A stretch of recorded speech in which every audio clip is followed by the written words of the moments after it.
Жохлыг шударгаараа шуурхай оройтой оргил цаг мэдээллийн хөтөлбөрийн 21 цагийн мэдээ эхэлж байна.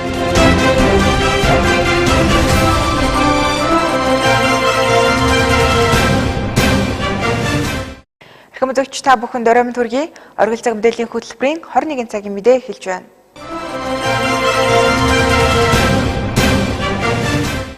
Өнөөдөр манай аймагт төвийн бүсийн Орос хэлний багш нарыг хамруулсан сургалт зохион байгуулагдлаа. Энэхүү сургалтыг аймгийн боловсрол соёл урлагийн газар, Орос улбаны улсын соёл шинжлэх ухааны төв, Орос улбаны улсаас Эрдэнэ дотоод зуугаа ерөнхий консулын газраас хамтран зохион байгуулжээ.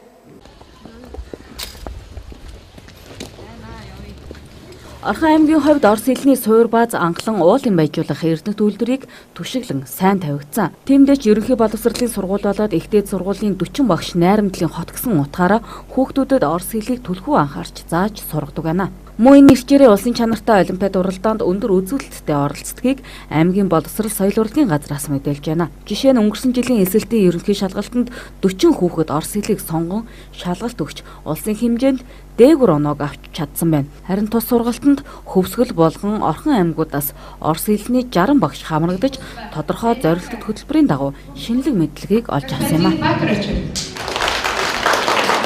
Орхон аймаг мөн Эрдэнэт хотын захиргаа бол энэ Орос сургууль гэж нэрлэдэг. Орос сургууль цэцэрлэгийг бас цаашид ажилуулахыг их хүсэн эрмэлзэж байгаа. Тэгээд бид бол энэ талаар бас ерөнхий консулын газрынхаа зүгээс бас хамтран ажиллаж ямар аргаар энэ асуудлыг шийдэж болох нь гэдэг талаар бас ингээд хамтран шаргуу бас ажиллаж байгаа. Тэгээд энэ өнөөдрийн энэ семинар бол бас энэ чиглэлд бас туслах хүн болно гэж үзэж байна.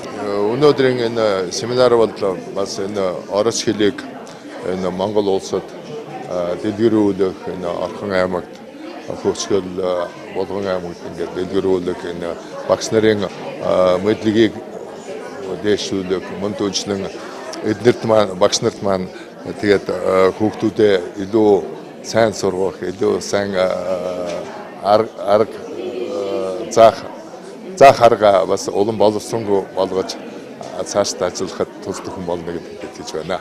За өнөөдрийн сургалтыг бол Монгол Оросын Оросын соёл шинжлэх ухааны төвөөс за мөн Оросын холбооны улсаас Эрдэнэ дотоод зуугаа ерөнхий консулын газар за тэгээ манай аймгийн боловсрол соёл урлагийн газар ингээ хамтран зохион байгуулж байна. За Орхон аймгийн хувьд бол Оросны сургалтууд сайн явагддаг. За бид нэр найрамдлын хотын иргэдийг төлөвшүүлж байгаа, хөгжүүлж байгаа Оросны сургууль Орос хэллийг яаж заах вэ? Яаж хүүхдүүдтэй Орос хэлний Оросоор ярьж сурах уу гэдэгт бол маш их анхаарал тавьж ажилладаг. Манай аймгийн хувьд бол нийтдээ бол нэг 40 багш бол Орос хэлний хичээлийг өнөөдөр зааж байна. За сургалтын хувьд бол анханасаа бол найрамдлын хот байсан учраас бол Оросны сургалтын суурь маш сайн тавигдсан. За бид нар тэр ирчээрээ бол Орос хэлний сургалтын ингээд сайн авч явдаг. Элсдийн шалгалтаар манай аймаг бол дандаа эхний 3 байранд ордог. Төгсөгчд маань за олимпиад уралдааны тэмцээнд бол дандаа усад төрүүлдэг ийм амжилттай явдаг учраас манай багш нар бол үнэхээр маллаж ажилладаг. Энэ сургалтын үеэр Оросын албаны улсын соёл шинжлэх ухааны төвийн салбарыг Хөвсгөл аймагт байгуулах хамтын ажиллагааны гэрээг үзэглэж цаашдын Орос Монголын боловсрол соёл шинжлэх ухааны харилцаа хандлагад дэвшилтийг авчирсан юм а. За харин Хөвсгөл аймгийн боловсролын газарт энэхүү төв байгуулснаар ямар ач холбогдолтой талаар албаны хүн дараах тайлбар хийлээ. Гадаад хэл Эрдэнэт Орос хэлний боловсролоо бас дэвшүүлэх юм хэрэгцээ шаардлага байгаа учраас энэ төвийг байгуулж ингэж ажиллаж байна. За энэ дээр бол бас 1-2 багш ажиллана. Энэ ажиллаж байгаа багш нарын цалин үнэтэй холбоотой асуудлыг бас орон нутаг руу шийдвэрлэх ингэж ажиллана. За энэ шинжлэх ухааны соёлын төвөөс гадна болвол Оросын шинжлэх ухааны соёлын төвтэй хамтраад Орос хэлний багш нарын мэргэжлийг дэвшүүлэх. За Оросын холбооны улсууд хотуудад очиж тийм ээ суралцах, хамтран ажиллах энэ гарцыг нээж байгаа явдал бол бас чухал ач холбогдолтой гэж үзэж байна. Энэхүү Орос Монголын боловсролын салбаруудын хамтын ажиллагаа нэг шатаараа ахисан бол хэлний эрдэм мэдлэгийг түгээн дэлгэрүүлэх багш нарын сургалт мөн амжилттай явагдаж өндөрлөлөө. Энэ онд орон сүнсний хорооллуудын хогийн цэгийг шинжлэх ажил зохион байгуулагдахаар болсон байна. За энэ хүрээнд хот байгуулалт барилга захиалагчийн албанаас зураг төсвийг гаргажээ. За одоогийн байдлаар туршилтаар 2 цэг дээр хогийн савыг байршуулсан байна. Үзэгчдээ мэдээллийн дэлгэрэнгүй анхаарлаа хандуулна. Энэ бол туршилтаар суйрлуулагдсан хогийн сав байна. За манай аймгийн тухайд одоо ашиглагдаж байгаа хогийн цэг нь бол хотын өнгө төрхөнд сүрэг нөлөөтэй. За дээр нь гудамж талбайд хог ил задгаа хаягдах хийсэх ийм одоо сүрэг нөлөөтэй учраас 2017 онд төвийн бүх багуудын хогийн цэгийг шинжлэх ажил тусгагдсан байна. Хотогчуулах газраас өгч байгаа мэдээлэлээр бол хотын төвийн одоо нийт багуудын хэмжээнд нийтдээ 68 хогийн цэг байт юм байна. За туршилтын ажил дуусаад одоо шинэ хогийн цэгийг байршуулахдаа бол 68 цэгийн одоо байршлыг өөрчлөхгүй тоог нь нэмэхгүйгээр энэ ажлыг зохион байгуулна гэдэг мэдээллийг өгч байна. За туршилтын хугацаа бол 5-аас 7 хоног үргэлжлэх юм байна. Хамаагүй ашигтай дэшэр хог таахгүй тэвэр савнд өөрчлөхгүй. Угд олон байл хон зүгээр штэ. Энд олон байл хон зүгээр. Тэгээд энэ ч юм хайр гамтай идэхгүй ингээл хамаагүй өөрчлөж хараад болохоос биш. Тийм ээ. Тий. Олон байл хон зүгээр гэж бодоод байгаа. Тэгээ нэг нь болохоор 5.13 наадлын өнцгтэр, нөгөөд нь болохоор 5.10 наадлын өнцгтэр. Тэгээ энэ дээр болохоор яг одоо онцлог нь болохоор тухайн одоо иргэдийн бол хогийг батгамж хэмжээг нь одоо тодорхойлоод тэгээд яг тэр 4 сав байрлуулсан. Хамгийн гол нь тийм дээр гадна бол хог байхгүй байхаар тооцож байгаа. Дээр нь болохоор одоо гаднаас хотогчлтын ажилчид маань нөгөө хогоо авахдаа маш хялбар богино хугацаанд хогоо авчих. Тэгээд тэдний маань ажлыг бас хөнгөлөе гэсэн ийм 2 чиглэлтэй байдаг. Тэгээ өнөөдөр яг одоо 50-аад 2 он чинь. Тэгээ манай албанаас бас энэ нэг туршилтын хугацаанд бас судалгаанууд бол явуулж байгаа. Өдөр одоо нэг хэдэн бөөнх өндөрхнөө өдөр одоо өд дундад яг аль аль хайрцаг дүүрхэн гэсэн байлаа. Ингээд яаж ч бидний нэг тооцоор бол нэг өдөр хагастай одоо 24 цаг хоног гэсэн үг те. Тэгээд нэг хагас өдөртөө ямар ч сон хугацаанд юунд дүүржээл хогн дүүржээл бидний бас ерөөдөө нөгөө бүх хороолуудыг хогны машин маань ингээд нэг өдөртөө нэг хогоо ачаад байвал болохоор байна гэсэн тооцоо байгаа. Ийм энэ ажлын хүрээнд болохоор ингээд судалгаанууд хийгдэж байна. Одоо туршилтын хугацаанд хогийн савнд эвдрэл гэмтэл гарсан хэсэг хог хаях болон хог ачхад ямар нэгэн хүндрэл саад гарч байгаа болон хогийн цэг хэр хугацаанд дүүрч байгаа зэргийг харгалзан үзэж туршилтын загварыг шинжлэх юм байна. За үүний үндсэнд орон сууцны хорооллын бүх хогийн цэгүүдийг шинжлэх ажил явагдана гэдгийг мэдээллээ.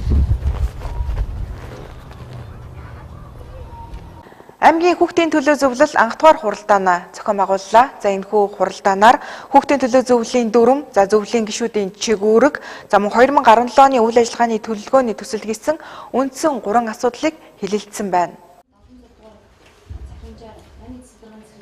Хүүхдийн төлөө зөвлөл нь хүүхэд гэр бүлийн талаарх бодлого хөтөлбөрийг хэрэгжүүлэхэд зохицуулалтаар хангах, хууль тогтоомжуулан хүүхдийн эрхийн хэрэгжилтэнд хяналт тавих, хүүхэд өсвөр үеийнхний эрхийг тэгш хангахад чиглэсэн шийдвэр, санал зөвлөмжийг гаргаж ажиллах үүрэгтэй.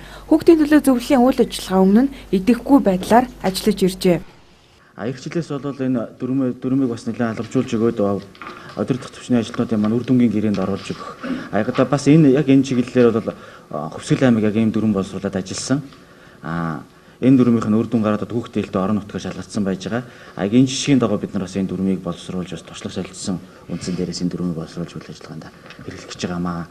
Эрдэнэ цэцэг даргын хэлсэнтэй холбоотой багийнхаа оруулаад өгөх юм бол үйл ажиллагааны чиглэл дээр яг бас яг сумынх нь яг ийм чиг үүргийг хэрэгжүүлнэ, багийнх нь ийм чиг үүргийг хэрэгжүүлнэ гэд чиглэлийг нь тодорхой заагаад өгчвөл эсвэл энэ 3.1-ээс 3.14 хүртэл байгаа энийг дотор нь 3 хуваадаг ч юм уу иймэрхүү байдлаар заг ялгааг нь сайн гаргаж өгвөл давхартал өөрөө бий болоод идэм аа ийм дөрмийн хэрэгжилтэн дээр.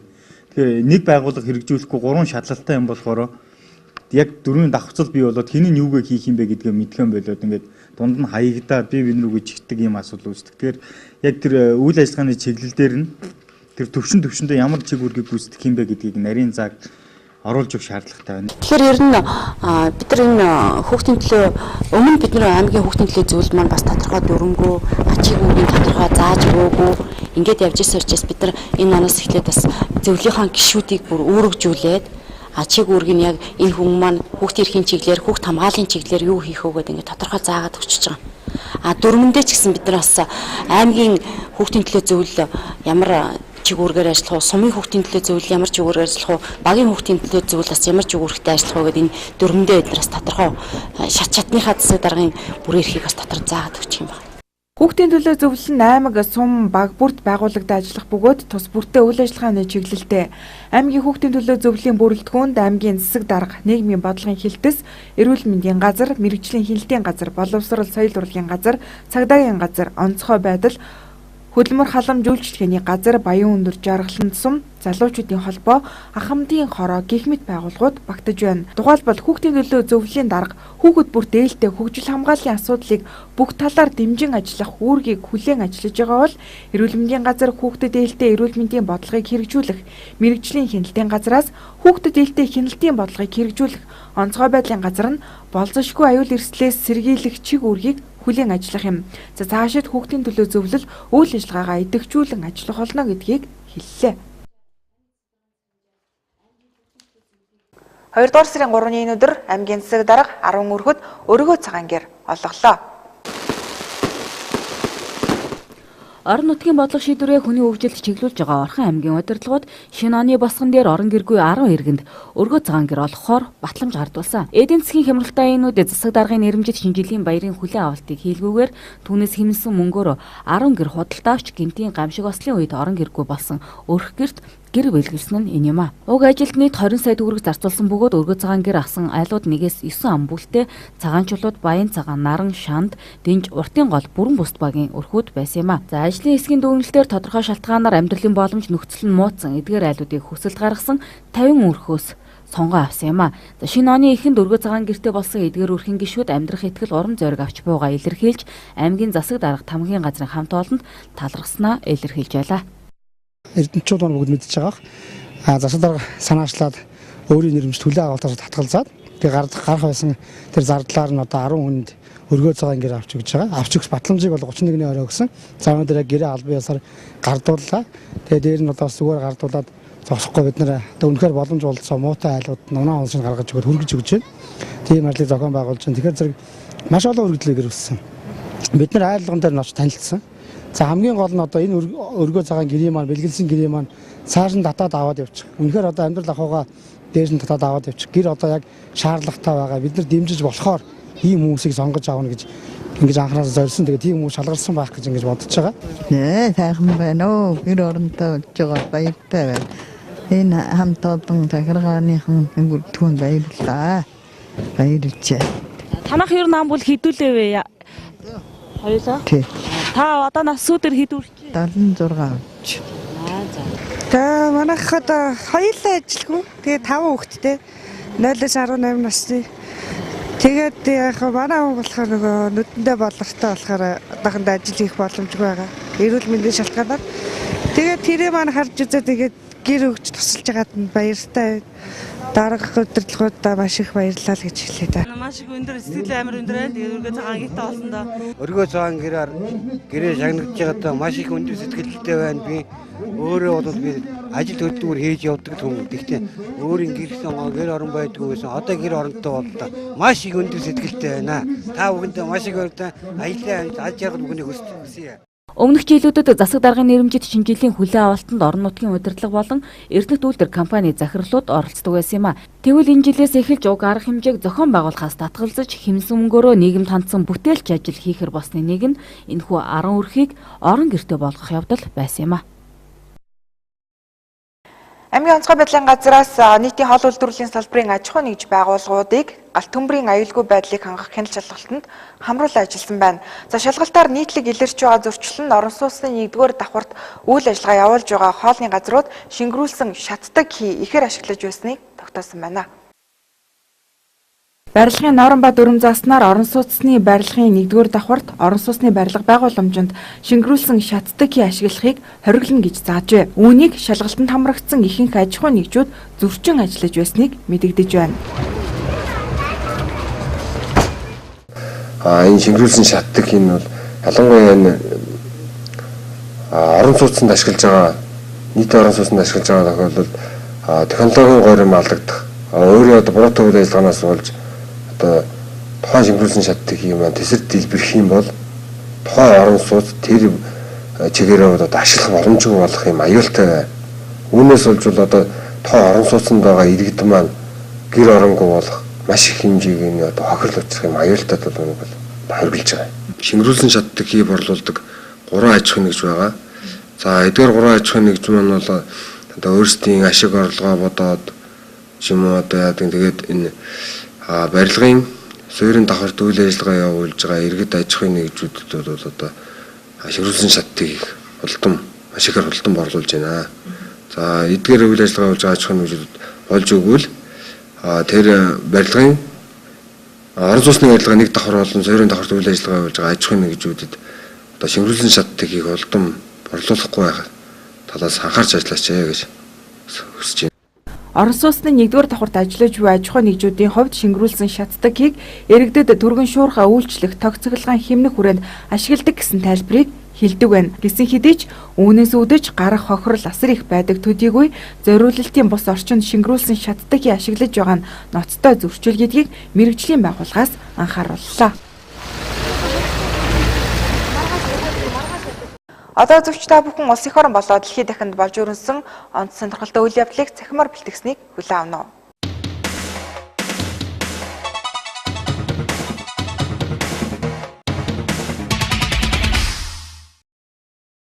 Хотож нохоо шуурган төрсөн эзнээ осгох аюулаас аварчээ.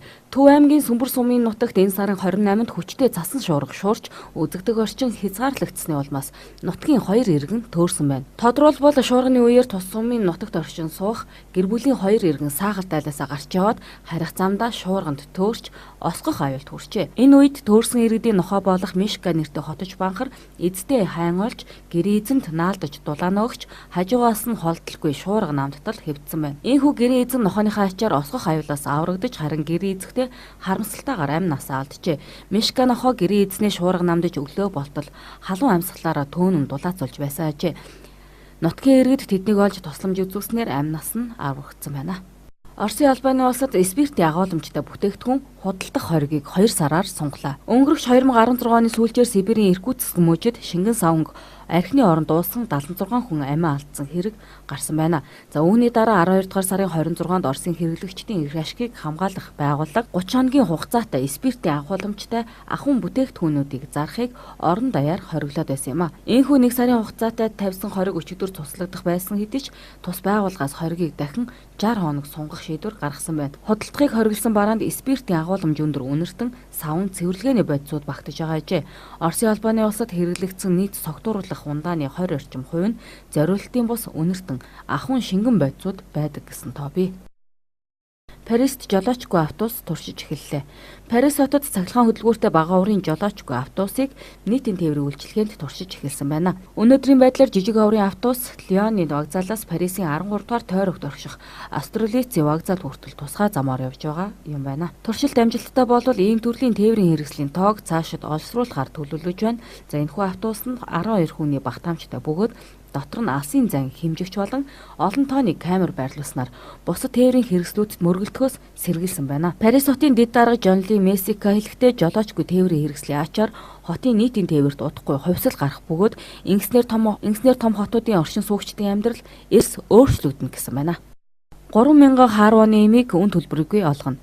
Элэг бүтэн Монгол хөтөлбөрийг хэрэгжүүлэх хүрээнд Америкийн нэгдсэн улсын Gilead Sciences компаниас буцалтгүй тусламжаар нийлүүлж буй $928,110 долларын өртөг бүхий 3,000 хайрцаг хаарваны эмийн гайлын болон нэмэн өртгийн албан татвар болох 354 сая төгрөгийг засгийн газрын нөөц сангаас гаргахаар боллоо. Элэгний С вирусыг эмчлэх хаарваны эмийн нэг курсын өртөг нь дэлхийн зах зээл дээр $94,000 бөгөөд манай улсын хувьд хүртээмж төслийн хүрээнд Америкийн нэгдсэн улсын Gilead Sciences компаниас $900 мөн ийм нэршлэр 4 үйлдвэрлэгчээс $150-200 өртөгтэйгээр авч байгаа юм а. Харин 2016 оны 12 дугаар сараас эхлэн засгийн газрын шийдвэрийн дагуу уг эмийг худалдаа авахд эрүүл мэндийн даатгалын сангаас $210,000 төгрөгөөр хөнгөлөлт үзүүлэхээсэн бол за энэ удаад 3,000 ширхэг хаарваны эмийг үн төлбөргүй олгох болсон байна.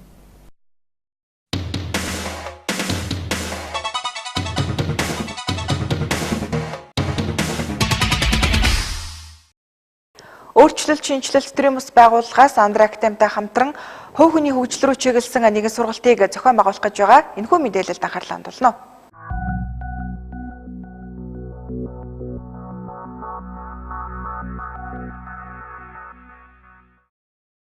Өөрчлөлт шинжилэлт төрийн бас байгууллага нь Орхон аймагт нийгмийн харилцааны эерэг хандлагыг түгээх зорилготойгоор байгуулагдсан бөгөөд тэдний хэрэгжүүлэх эхний ажил Андра Академитай хамтран хувь хүний хөгжлийн сургалтыг зохион байгуулах гэж байна.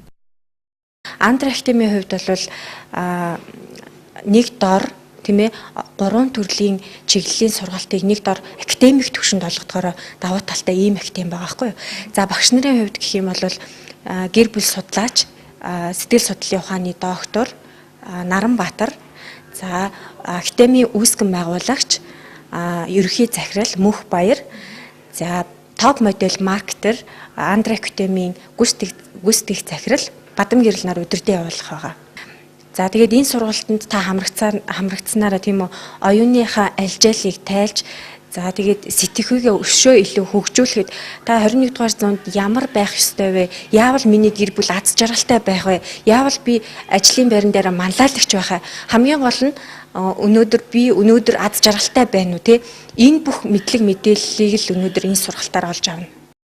Сургалт дэлхийн хүн ба өөрийгөө бүтээх хандлага харилцааны соёл мөрөөдлөө амьлуул гэсэн чиглэлд зохион байгуулагдана. Андра Академийн гүйцэтгэх захирал Бадам Гэрэл нь өсвөр үе залуучууд болон бүх насныхны гоо зөө хувийн соёл нийгмийн харилцааны эерэг хандлага бүхий цогц мэдлэг олгох чиглэлд ажилладаг. Өнөөгийн байдлаар тэрээр 800 гаруй шавийг сургасан байна. За Андра Академийн зөвлөх багш Наранбаатар Америк нэгдсэн улсын сэтгэл судлалын чиглэлээр докторцол хамгаалсан аз жаргалын набор 365 хоног аз жаргал, сайн нөхөр А болох алхмууд, өөдрөг гэгээлэг, ухаалаг хүүхэд гэсэн 5 номоо уншигчдын хүртэл болгоод байна. За харин тус академийн үүсгэн байгуулагч Мөнх Баярын санхүү маркетинг компани засаглал олон нийтийн харилцаа стратегийн чиглэлүүдээр зөвлөх үйлчилгээг үзүүлдэг байна. Өөрчлөлт шинжилэлт төрийн бас байгууллагын цаашдаа Андра Академитай хамтран ажиллаж нийгэм олон нийт рүү чиглэсэн хувь хүний хөгжлийн сургалтыг зохион байгуулахаар төлөвлөж байна. За сургалт 2 дугаар сарын 4-нд Хүүхдийн ордны их танхимд зохион байгуулагдана. Дэлгэрэнгүй мэдээллийг үзэгч та 99 70 95 29 дугаарын утсаар лавлах боломжтой. Баасан гарагт Орхон аймагт болж өрнсөн үйл явдлын мэдээллийг та бүхэндээ танилцууллаа. Хөтөлбөрийн төгсгөл цаг агарын мэдээгээ хүлээн авна уу? Та амралтын өдрөө ая тухтай сайхан өнгөрүүлээрэй.